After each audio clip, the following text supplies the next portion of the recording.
Bom, vamos retomar aqui para a questão 70 agora. Seguinte, está dizendo lá, os deslocamentos de população conhecidos como migrações podem ser gerados por necessidades internas dos próprios grupos populacionais ou por fatores externos a eles.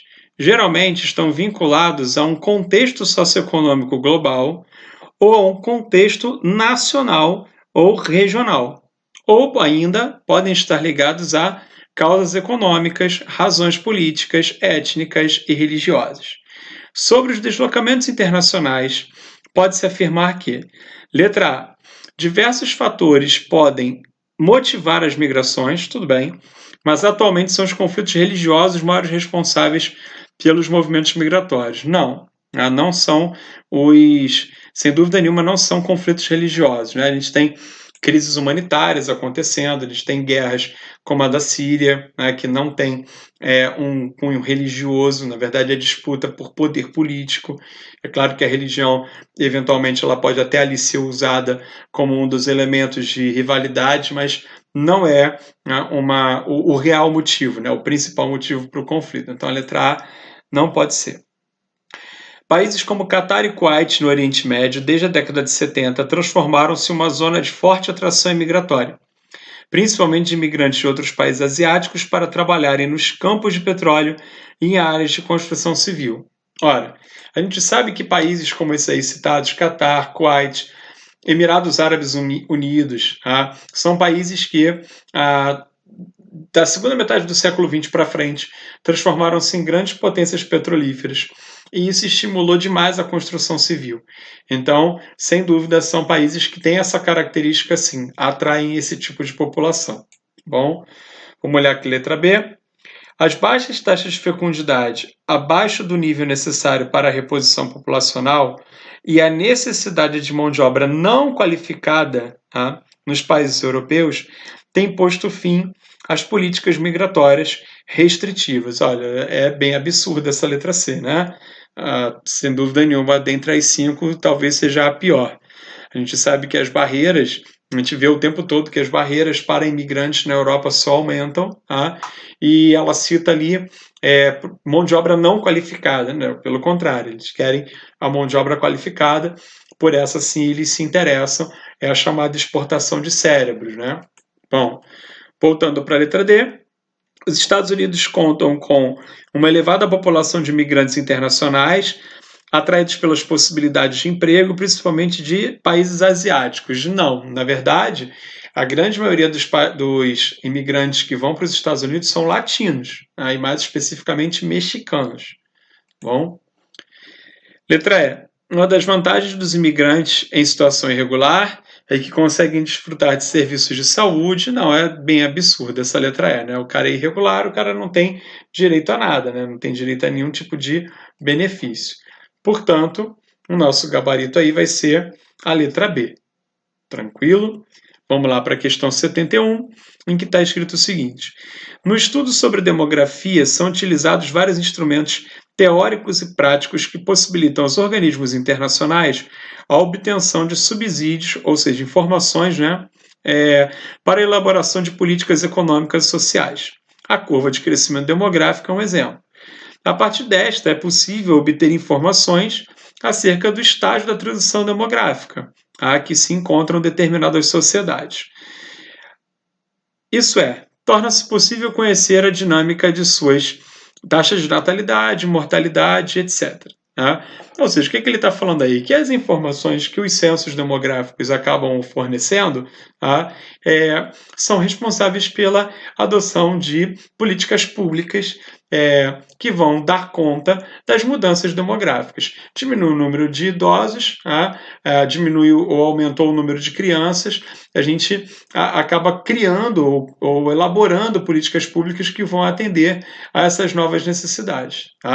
Voltando lá, a partir da análise da curva de crescimento de população mundial, podemos dizer que a humanidade como um todo percorre o último estágio da transição demográfica. Ora, deixa eu falar uma coisa para vocês. Não é possível, é um grande absurdo, a gente pensar em falar da população mundial como um todo, de maneira homogênea. certo? Justamente porque a gente vive um momento em que há uma heterogeneidade muito grande no comportamento da população em várias partes do mundo. Vou dar um exemplo para vocês. Pega a Noruega, a primeira no ranking do IDH, e o Zimbábue, que até outro dia era o último no ranking do IDH. Vocês acham que a população da Noruega vai se comportar da mesma maneira que a população do Zimbábue? Que é a antiga Rodésia lá na África? Não, então não é possível tratar a população mundial como uma coisa homogênea nesse sentido, sabe? Comportamento ligado à taxa de natalidade, taxa de fecundidade, mortalidade infantil, expectativa de vida, não dá para fazer isso. Então, esquece a letra A. Letra B. As taxas de natalidade apresentam nítido declínio, enquanto as taxas de mortalidade praticamente se estabilizaram no mundo. A exceção é a Europa, onde as taxas de mortalidade tendem a crescer. Pois é, olha só, as taxas de natalidade apresentam um declínio, mas não é um declínio homogêneo, tá certo? Falar que as taxas de mortalidade estão estabilizadas, né, no mundo, como eu disse lá no início, né, enquanto eu falava aqui da letra A, reduzir todas as taxas de mortalidade no mundo a um único comportamento, né, um único indicador, e a exceção é a Europa, onde as taxas de mortalidade tendem a crescer. Agora, é onde você tem um dos maiores aumentos de expectativa de vida no mundo. Né? Então, a letra B é, no mínimo, confusa. Letra C. Os países em desenvolvimento já exibem taxas de crescimento vegetativo iguais às dos países desenvolvidos. Olha, se ele dissesse aqui próximas, parecidas, similares, até podia ser, né? Mas iguais, não. Letra D. A África ainda apresenta as taxas de natalidade mais elevadas do planeta, enquanto a Ásia já alcançou a média de crescimento vegetativo igual a de países desenvolvidos. É o mesmo caso da letra C. A tendência dos países do Oriente Médio, assim como a América Latina, é uma dinâmica de crescimento que avança para o último estágio da transição demográfica. Ora, repara que é uma opção bem mais cuidadosa. Né? A tendência, não está dizendo que é, mas a tendência. No Oriente Médio, digo para vocês que dois países, a Turquia e o Irã, que são dois países dos mais populosos, estão entrando exatamente na chamada janela demográfica, né? Que o Brasil está agora chegando no último estágio. E isso é um produto da transição demográfica. Assim como na América Latina, tá? A gente, em países como o Brasil, Argentina, México, a gente está puxando, né, uma transição demográfica aí que tende realmente aí para o seu último estágio, tá certo? Então, a melhor opção para a gente aí é a letra E. Tranquilo? Ok? Então, vamos para a questão 72. A metropolização resulta de uma intervenção humana extensa e profunda sobre a superfície terrestre, uma vez que implica alterações significativas da paisagem e da qualidade de vida da população urbana. Entre os impactos ambientais causados pela intervenção humana no ambiente, podemos destacar, de todos aqui, o gabarito é a letra C, que fala da inversão térmica, tá? Que é quando, no inverno especificamente, o ar mais poluído fica mais próximo à superfície, né? E ele vai ter dificuldade de se dispersar em função da camada de poluição, tá certo?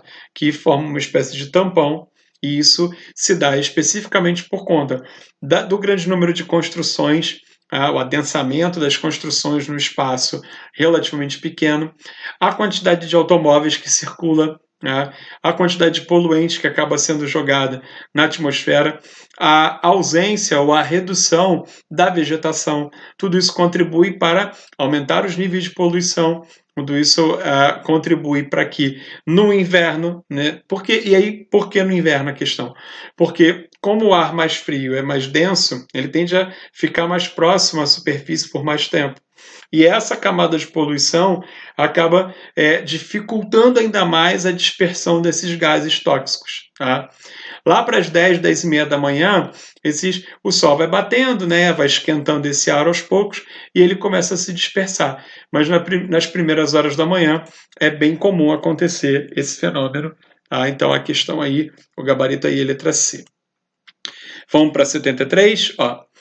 Logo após a Segunda Guerra Mundial, a estrutura econômica regional norte-americana sofreu um profundo rearranjo, resultante da perda do dinamismo industrial do Manufacturing Belt, que é a região clássica de industrialização dos Estados Unidos, né? O Nordeste e a parte dos Grandes Lagos, certo? Bom, continuando aqui, os novos investimentos promoveram concentrações de indústrias no Oeste e no Sul dos Estados Unidos, né? Que é o chamado Sun Belt. Entre os fatores que contribuíram para o redirecionamento dos investimentos para o Oeste e para o Sul, a alternativa que melhor se encaixa com as características da revolução técnico-científica vai ser, nesse caso aqui, a letra C, a proximidade com os centros de produção de novas tecnologias, como é o caso dos tecnopolos do Vale do Silício. Tudo bem? Só para a gente dar uma olhada nas outras opções, a limitada disponibilidade de ferro e carvão,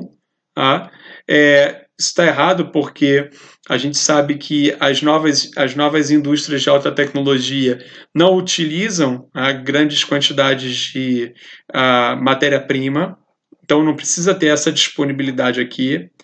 O interesse comercial pela Bacia do Pacífico, haja vista a reconstrução econômica do Japão nesse período. Ora, o interesse comercial pela Bacia do Pacífico vai existir, né?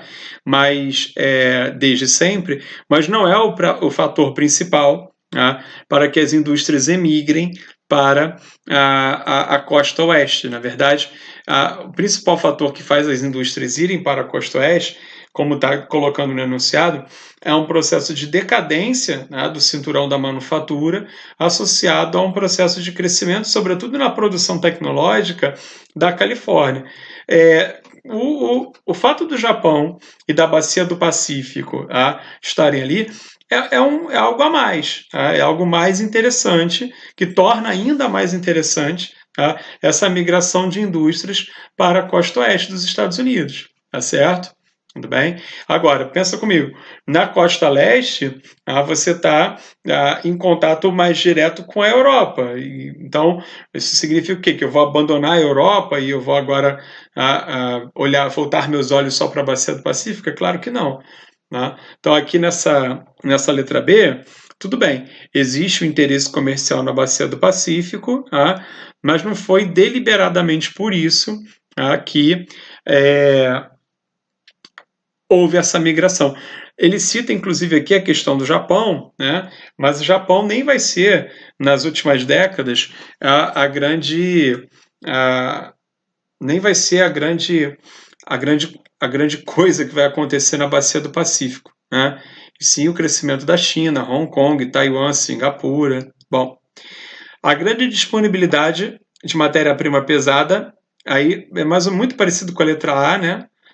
Redução dos custos com força de trabalho, uma vez que as novas empresas estariam distantes dos sindicatos operários. Pois é, não faz sentido isso aqui também, porque as novas empresas do Sunbelt, elas não são essas empresas tradicionais, né? Então elas não vão precisar desses operários tradicionais que as indústrias automobilísticas, por exemplo, tinham lá no Manufacturing Belt. É um outro tipo de mão de obra que a gente está falando aí, mais qualificada, com outra pegada. Tudo bem? Mais uma paradinha para a gente ir para a questão 74 no próximo vídeo.